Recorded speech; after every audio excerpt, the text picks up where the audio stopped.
Good evening. Welcome to part two of Servant Leadership, brought to us by Grace Decena. And I must say it was a breathtaking ride because a lot of the concepts may be what we call for most of us, especially the traditionalist leaders, most of us would be again, revolutionary, but it needs a change of mindset as well. So, for part two of servant leadership, we welcome once more Grace, who is now managing director of the Carita Business Consultancy, a company she has set up after retiring from the corporate world. And now she's starting a new season in her life, embarking on mental health and wellness through employee assistance and resiliency programs, leadership and talent development, using servant leadership as the core foundation. And I know many of our viewers can hardly wait. So with me to hear part two of servant leadership. Grace Decena. Thank you so much. It's really nice to be back. It's really nice to be back. And I've always looked at this opportunity. To be honest, every time I watch an episode before, I say, I wonder if I'll ever be given the chance to be part of the Leader's Edge. And so now I'm here. And yes, I will continue part two of servant leadership. And we have actually tackled in the first run the 6 characteristics out of 10 of servant leadership. And so let's go straight to the point and look at the 7th characteristic. And this is foresight. Foresight meaning thinking ahead. And you know, this characteristic is actually closely related to conceptualization, or the ability to foresee the likely outcome of a situation. And I think we've used the word strategic thinking, which would be very close to this characteristic of having foresight. One knows foresight when one experiences it, because foresight is a characteristic that enables the servant leader, and I'd like to highlight this. Foresight enables the servant leader to understand lessons from the past, the realities of the present, and the likely consequence of a decision for the future. It is also deeply rooted within intuition, within an intuitive mind. And foresight remains actually a largely unexplored area in the leadership studies, in leadership surveys, but one that is most deserving of careful attention. Again, foresight, I'd like to highlight that as servant leaders, we need to understand the lessons from our past. Be realistic about what's happening in the present, but look at the likely consequence of a decision we would make for the future. And leaders who take it slow and let their faith do the work are better than those leaders who do not. Sometimes things happen that are not within our control, especially what's happening right now. Many things are outside of our control. And when this happens, leaders know there are sometimes benefit to wait it out, and giving up control for the time being will help. And this is when servant leaders again, as I've said, practice the art of pausing and reflecting. Because leaders actually let the spirit do the work. There are certain things we can no longer control. And I'd like to highlight that it is by faith and believing that there's something, someone bigger out there that would take control. Stewardship. As a servant leader, and let me share with you my personal story.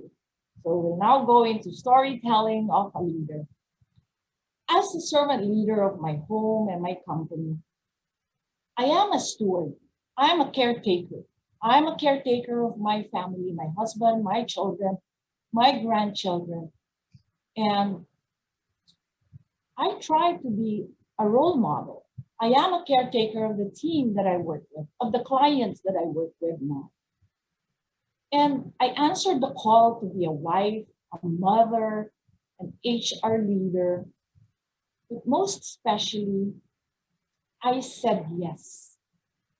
I answered the call to be a servant leader. I am a servant leader, and I am here to serve, to take good care of everyone and everything that was given to me.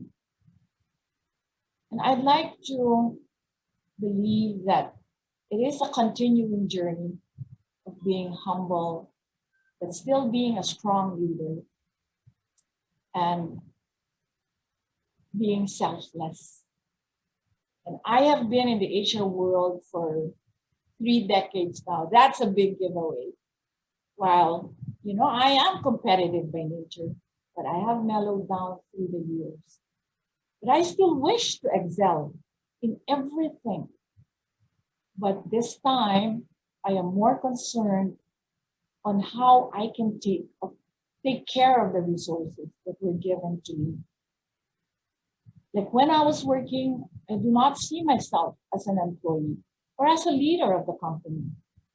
I feel that I am a part owner.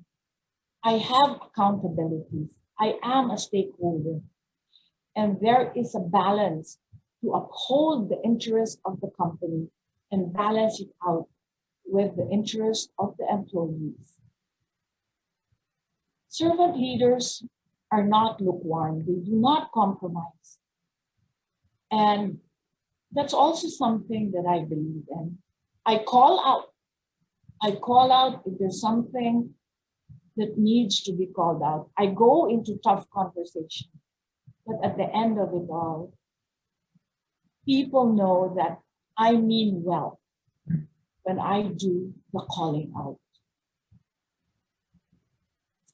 And a steward of the company, a steward of people, prepares actually the organization or the team to contribute to the greater good of society.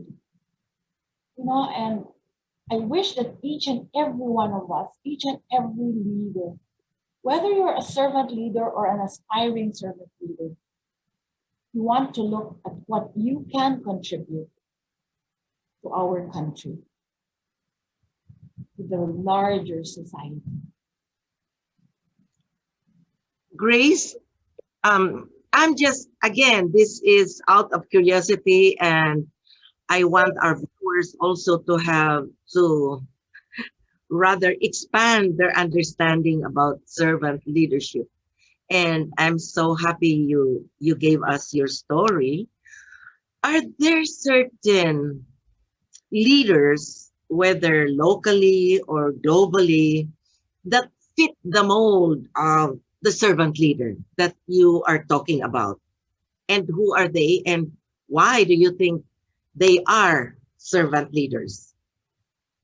Locally, the first person really that comes to my mind is our spiritual director. This is Father Anton City Pascual of Caritas. I mean, like in the midst of the pandemic, he's not afraid. He's out there. He's out there showing the compassion for the poor, showing compassion for the last, the least, and the lost. And it is really part of his DNA. And sometimes I tell him, Father, take care because of the exposure out there, especially during the height of COVID. He was out there, even up to now as we speak, because of the Typhoon Ulysses that just happened. And another one, of course, would be our very own Cardinal Chito Taglia. But you know what, Dinah? You know who gave us Serviam? It was the late Cardinal Sen. He gave us his motto, which is Serviam. And that means to serve. Serve. But one of our founders, of course, is Cardinal Sen. But one of our lay founders is the late Sonny de los Reyes. He was known in the corporate world. He left a very flourishing career many, many years ago. But he gave up everything to be of service to others. And that's where he founded, together with Cardinal Sen, he founded Serviam. Well, thank you so much, Grace. I come to think of it. Is it that difficult, or is it doubly difficult to become a servant leader if you are in government? Because I'm just thinking, this should be offered also to the government sector so that our government agencies, the leaders there, and even in the political field, I mean, the more of them who will become servant leaders, the better for the country. What do you think? Dinah, our second conference was for the government leaders. Oh. Yes. And we had a whole table of generals. We had a whole table of leaders from Bangko Central. And we, of course, that was the time when we had VP Lenny Robredo. But it doesn't stop there, right? It doesn't stop in the conference, in that venue itself. And you know what? I would like to highlight Celine Yu, who's a very strong advocate of servant leadership. She calls it S leadership. And she went to the government, she went to public schools, she went all over to speak about servant leadership. Celine Yu, who's she's the CEO of Chevrolet. Right. She is also very popular, and I'm glad you met. Yes. Now, how about families? How do we make that work also in the home atmosphere? And by the way, is it only the husband who becomes the leader in the family, or do we consider also the wife or even the eldest son to be? I mean, how do you apply that in the home, in the home situation?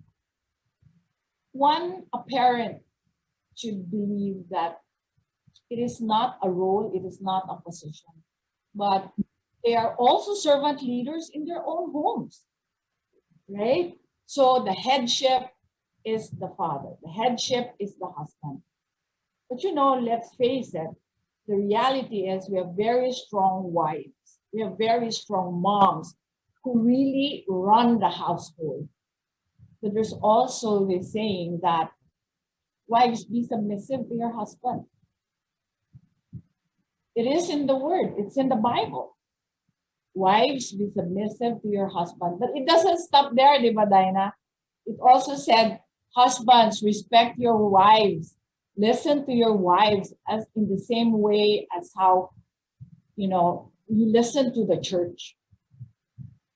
So it is a partnership. Servant leadership is very close to shared leadership. Oh, okay. That's another concept. And that one is also amazing. That's another concept which I just learned in my coaching class. Dinah, the shared leadership, they talk if I talked earlier about the shepherd and his flock, shared leadership naman talks about the geese, the flying geese, so they all fly together in a flock. And when one of those geese, one of them would fall because it becomes very, very tired, another goose would come into the rescue. And that is shared leadership. And I would equate both to be very closely related, really. Because it's anchored on self-awareness, your values, your strengths, so, and stewardship. Yes. And the sense of accountability. Right. This has become such what we call a critical point of reference for people. I mean, it doesn't matter where you are, you can be a servant leader. So, I like that. All right. So, Grace, do you have more slides to share? I just have a few more. And All right. to your question, guess who's a very strong advocate of servant leadership? Who? Nelson Mandela. Oh, yes. Yes. He says, and you look at the quote, and I saw that, and I said, wow. And it's true, he lived it. He said that it's like a shepherd. He stays behind the flock. Okay, stays behind the flock, letting the most nimble go out ahead, whereupon the others would follow, not realizing that all along they are being directed from behind. Yes. And he has a lot of stories to share about servant leadership. A very compassionate steward. Okay. And then, of course, grow. And this is the characteristic where it's focused on making others grow. And the question there is, did the people you serve, your team, did they grow when you were with them? Well, this is a good part when we can end this particular session, because if you have more slides, that will go to part 3. Because honestly, Grace, I did not realize that servant leadership is, oh my gosh, it's even more interesting than I thought. I presumed wrongly. I mean, there's more dimensions to it than I thought. And I thank you for that. And to the viewers out there, I want you to take time out to see part 3 of Grace Decena's servant leadership. And of course, we have also waiting in the wings our episode 12, Robert Walker with his breakthrough projects. And in the meantime, I wish everybody well, and remember that learning is a never-ending journey with limitless vistas. So good night for now. Thank you again, Grace. My pleasure. Thank you.